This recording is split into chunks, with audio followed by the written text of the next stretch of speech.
ternyata bukan karena peristiwanya atau kejadiannya nih, Mhm. tapi bagaimana mensikapinya yang penting. Sebenarnya udah telat kalau sekarang sih, harusnya udah mulai disiapin tahun lalu ya. Oh, oke, nggak apa-apa Yaitu mungkin, apalah Coach. menyediakan dana cadangan gitu kan. Menyediakan dana Dana cadangan ya? cadangan pertama ya meningkatkan leadership kita, Mhm, agar cocok nanti nih dengan situasi yang sekarang ini mhm, gitu ya. Gaya leadership seperti apa ya, ada coaching leadership gitu ya yang mhm. bisa kita gunakan.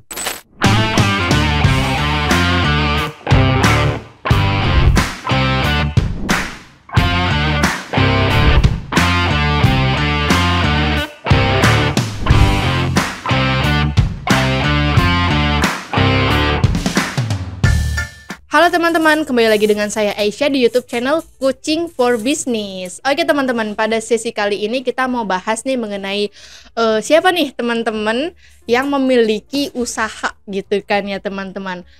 Pernah mendengar nih kata-kata tahun ini tuh kan resesi gitu ya. Gimana sih harusnya kita bisa survive melewati masa-masa itu? Ada nggak sih tipsnya? Nah, ini adalah yang mau kita bahas di video kali ini.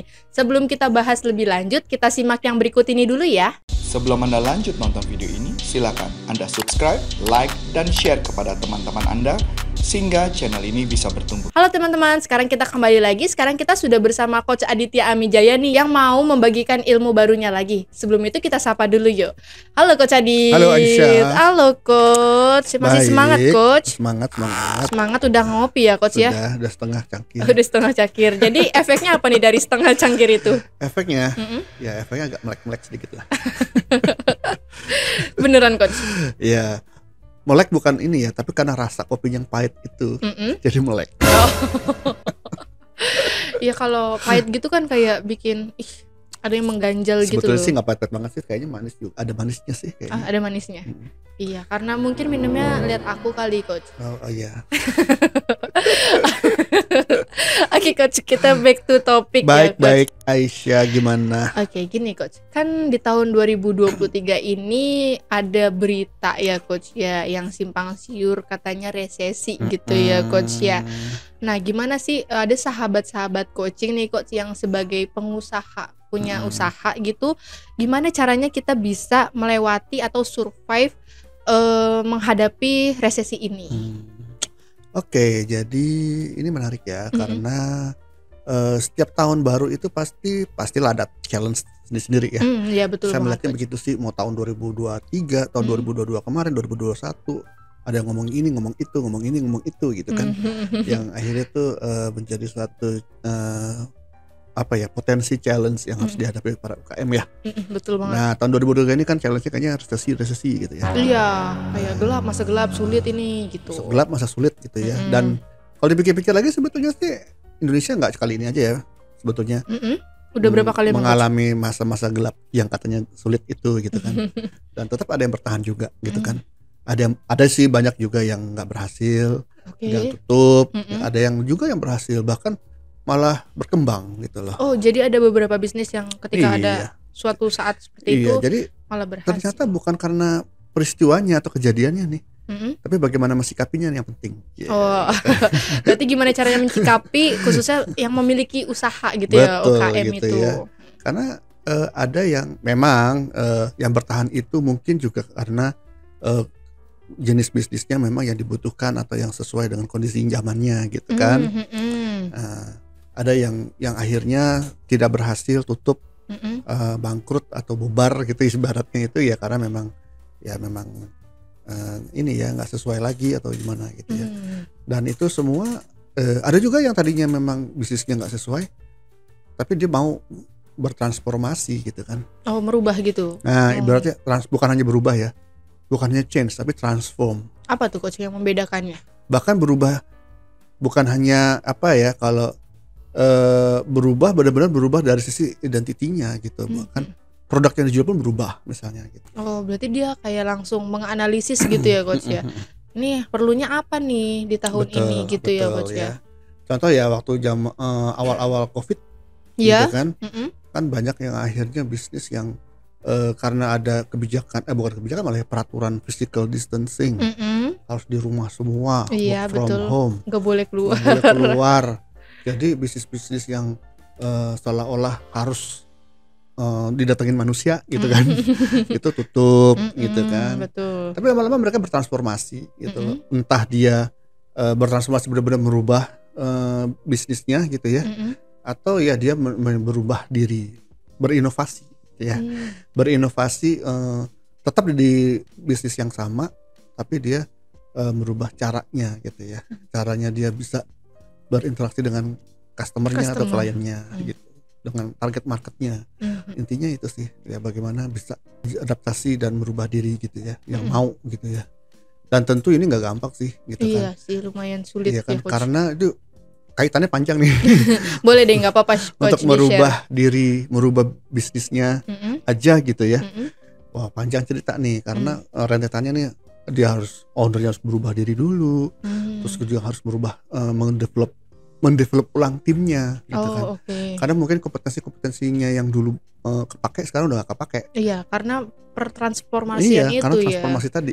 Jadi mau nggak mau ada yang harus keluar. Kalau mereka dia nggak mau berubah, dia harus hire baru, atau yang tetap mau berubah, effortnya juga gede kan gitu. Karena mereka harus keluar dari comfort zone-nya gitu. Untuk mau berubah, yang kalau COVID kemarin itu karena tadinya manual menjadi digital gitu, misalnya ya, yang paling simpel kan gitu ya. Semuanya walaupun jadi itu sebetulnya digital. bukan transformasi, benar-benar transformasi sih menurut saya, itu hanya berubah aja gitu. Nah, kalau yang transformasi kan sampai dia harus benar-benar merubah, bahkan produk yang harus dijual tuh bisa berubah gitu. Tapi kan Coach, kalau dilihat-lihat, kalau misalkan yang tadi transformasi yang nggak seberapa kayak dari manual jadi digital itu kan masih bisa ya Coach ya. Kalau Betul. benar-benar ngerubah bisnis atau usahanya itu kan kemungkinan juga challenge-nya lebih berat ya Coach ya. Nah, gimana sih Coach caranya kita bisa melewati itu juga? Ya, wah itu perlu komitmen yang kuat banget ya dari ownernya gitu ya. Ownernya sendiri mau berubah nggak, mau bertransform nggak, yang tadinya dia jual A menjadi jual B misalnya gitu ya. Dari dia mau nggak gitu kan. Dan dari situ mau, ya udah rentetan ke bawahnya itu akhirnya semua perlu pelan-pelan berubah gitu ya. Bukan perlu pelan-pelan ya, harus cepat ya. Kalau menurut saya kita berbicara tahun 2020 itu ya. 2023 ya, ini. COVID. Yang COVID. 2023. Nah, kita bicara ini gosip-gosipnya ada resesi gitu kan. Ini juga perlu semacam antisipasi di depan nih ya kan. Iya betul banget. Ya. Tamengnya nih kita harus bisa nih berlawan. Kalau apa sih kemungkinannya, kalau menurut kamu kemungkinan kalau resesi apa sih biasanya? Ya rata-rata bisnisnya kan menurun ya. Banyak orang yang nggak beli karena uangnya sedikit gitu ya, pemasukannya. Ya kan, bisnis menurun karena apa? Banyak orang yang semakin banyak orang yang akhirnya tidak membelanjakan uangnya. Betul. Karena apa? Ya karena mereka mau menjaga-jaga ya, agar uangnya itu tetap dia nggak hilang gitu ya, karena faktor resesi ini ya. Gitu. Jadi banyak nih gitu kan, karena karena nggak banyak pembelian, daya beli berkurang atau menahan diri untuk beli gitu ya. Akhirnya revenue perusahaan menurun. Kalau revenue menurun akhirnya apa? Profit menurun. Profit menurun, mungkin akan udah nggak balance lagi antara profit dengan keuntungan dengan cost yang harus dikeluarkan gitu kan. Jadi mau nggak mau nih costnya harus diatur lagi gitu ya. Kemudian apa nih dampak-dampaknya kalau untuk menjaga cost ini gitu ya. Macam-macam sih gitu strategi-strateginya ya gitu. Yang paling sifat yang lebih preventif misalnya, itu bisa ya dia harus benar-benar, sebenarnya udah telat kalau sekarang sih, harusnya udah mulai disiapin tahun lalu ya. Nggak apa-apa. Itu apalah menyediakan dana cadangan gitu kan. Menyediakan dana cadangan. Berarti setiap perusahaan memang perlu ada dana cadangan ya Coach ya. Gitu ya. Itu digunakan ketika? Iya, kalau misalnya untuk bayar pengeluaran tetap ini gitu kan. Karena kan penghasilan menurun, pendapatan menurun, tapi biaya-biaya tetap kan terus ada nih. Ada pengeluarannya tiap bulan. Misalnya bayar karyawan gitu kan. Nah, itu dari mana dong kalau kalau nggak dari pendapatan yang menurun gitu kan. Ya pasti dari dana cadangan ini gitu. Berapa lama? Oh, ada yang mengatakan paling minimal 6 bulan harus ada tuh dana cadangan itu, atau setahun bahkan gitu ya.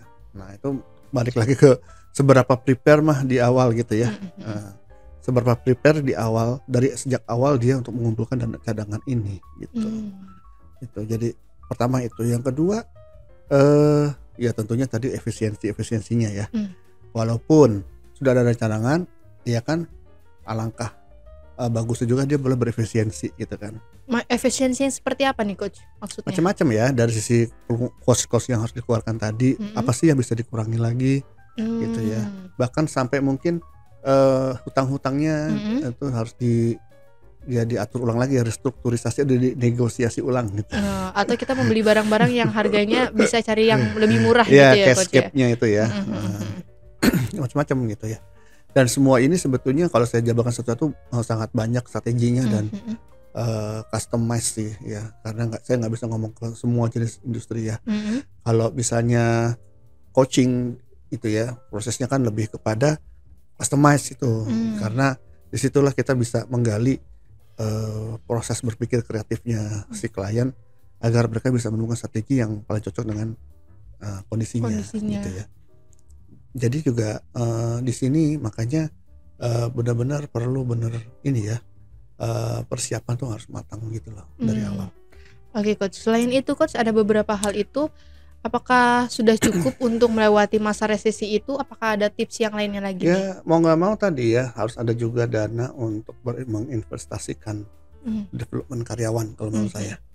Apalagi berubah, bertransformasi, kan juga akhirnya rentetannya nih, ya kan, kebutuhan untuk tadi ya kompetensi karyawan berubah.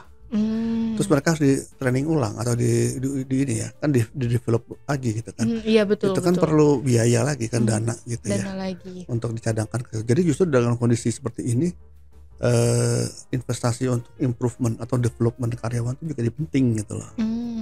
Ya kan, karena dengan yang baru ini pun apakah mereka juga cocok dengan budaya yang sudah kita bentuk gitu kan. Dengan yang karyawan yang ada sudah tahu nih, sudah cocok dengan budaya kita, sudah tahu loyalitasnya, ya tinggal dibentuk aja kan. Nah, kalau rekrut baru bukannya berarti merekrut itu nggak ada biaya, ada tambahan biaya juga. Lagi malah mengajar ulang dari nol gitu ya coach ya. Iya. Jadi ya harus dihitung gitu semua ya, plus minusnya. Oke, nah teman-teman, khususnya yang memiliki usaha gitu ya coach ya. Jadi itu adalah langkah-langkah nih gimana sih caranya kita bisa survive di tahun resesi ini. Nah coach, kalau misalkan kita kan menyediakan pelatihan juga ya coach ya, itu cakupannya ke bisnis toolbox ya berarti ya coach ya. Memang apa sih yang akan dipelajari? Ada dua pelatihan yang bisa diikutin sih sebetulnya ya. Yang pertama pelatihan strategic business coaching. Oh oke. Di sini pelatihan ini berguna pertama ya meningkatkan leadership kita agar cocok nanti nih dengan situasi yang sekarang ini gitu ya. Gaya leadership seperti apa ya, ada coaching leadership gitu ya yang bisa kita gunakan. Dan dengan belajar coaching ini juga kan di situ kita belajar untuk bagaimana bisa meng-coaching tim. Di dalam prosesnya juga orang yang ikut itu pelatihan ini juga akhirnya nanti selama proses belajarnya juga akan terstimulir untuk muncul ide-ide baru juga nih, bagaimana mengembangkan atau berkreasi ya dalam bisnisnya. Karena walaupun memang ada polanya dari dulu tapi kan tetap nggak bisa disamakan dengan yang sebelum-sebelumnya ya. Jadi ini masuk ke 2023 area yang memang belum diketahui ya. Iya betul. Belum ada contohnya mau harus pakai gimana gitu kan. Kalau ada contoh tinggal jiplak aja contohnya kalau tinggal modifikasi ya coach ya. Tapi ini enggak nih, area yang memang masih blank, masih belum jelas seperti apa, nggak ada yang bisa jadi acuan. Kalau kayak gitu tuh udah nggak bisa lagi kita mencontek dari orang lain kan. Iya, harus perlu dari dalam diri sendiri. Harus muncul orisinil, ide-ide inovasi yang orisinil yang mana itu dengan melalui proses coaching ini ya, yang di pelatihan ini bisa membantu mengeluarkan potensi-potensi dan ide-ide kreatif dalam diri sendiri. Oh oke. Itu cocok banget ya. Ini penting nih kalau untuk belajar coaching skill ya. Nah yang kedua tadi yang kamu bilang business coaching toolbox. Itu apa sih? Nah kalau yang tadi kan lebih kepada belajar supaya untuk bisa melakukan coaching baik kepada diri sendiri maupun ke tim. Kalau yang ini ya perlengkapan toolbox ya namanya kan, perkakas. Apa yang perlu dipersiapkan gitu ya coach? Ya ini berarti lebih kepada belajar lagi nih tools bisnis yang bisa mungkin ya, dan bukan mungkin sih, yang pasti bisa digunakan lagi untuk bisa menjawab kebutuhan yang tahun 2023 ini nanti gitu. Ya, jadi tools dari mulai A sampai Z lah gitu ya. Mulai dari strateginya sampai ke proses improvementnya. Berarti gitu. Dijelaskan di Business Toolbox ini ya Coach Adit. Jadi ya? lebih kepada ke teknisnya ya. Kalau yang coaching tadi lebih ke mindsetnya, pola pikirnya, untuk memancing ide-ide kreatif dan provokatif. Kalau yang toolbox ini lebih kepada memperlengkapi para wirausahawan atau pengusaha atau siapapun ya yang menjalankan usaha untuk memperlengkapi lagi senjata-senjatanya. Biar siap bertarung gitu. Betul. Ya Coach. Kan ya? dua-duanya harus berjalan ya. Kalau ada idea tapi nggak ada perkakasnya juga sama. Iya, berarti memang harus punya nih dimiliki keterampilan ini. Betul. Ini kalau kita mengikuti pelatihan ini di mana Coach kita bisa lihatnya? Ya di website kita ya www.corporaconsulting.com, cari yang coaching itu program certification. Ya, di situ lihat apa saja sih yang akan outline-nya seperti apa. Kalau ada pertanyaan, telepon nomor yang tercantum di situ gitu ya, dan daftar. Toolbox juga ada ya? Ada di situ Coach. Cari juga Business Toolbox. Oke Coach Adit, terima kasih banyak nih Coach atas infonya. Oke sahabat coaching, gimana nih pembahasan pada sesi kali ini, bermanfaat kan? Jadi teman-teman yang memiliki usaha bisa nih survive, kemudian apa aja nih tadi yang sudah disampaikan oleh Coach Adit, tip-tipsnya supaya kita bisa survive di tahun ini. Dan juga teman-teman khususnya harus memiliki keterampilan juga dengan mengikuti pelatihan-pelatihannya supaya bisa mendevelop timnya. Oke teman-teman, sekian dulu pembahasan kita pada sesi kali ini. Jangan lupa untuk like, komen, dan subscribe channel ini supaya bisa terus tumbuh dan berkembang. Saya Aisyah Ramawati dan saya Aditya Mijaya. Sampai jumpa di pertemuan berikutnya. Bye-bye.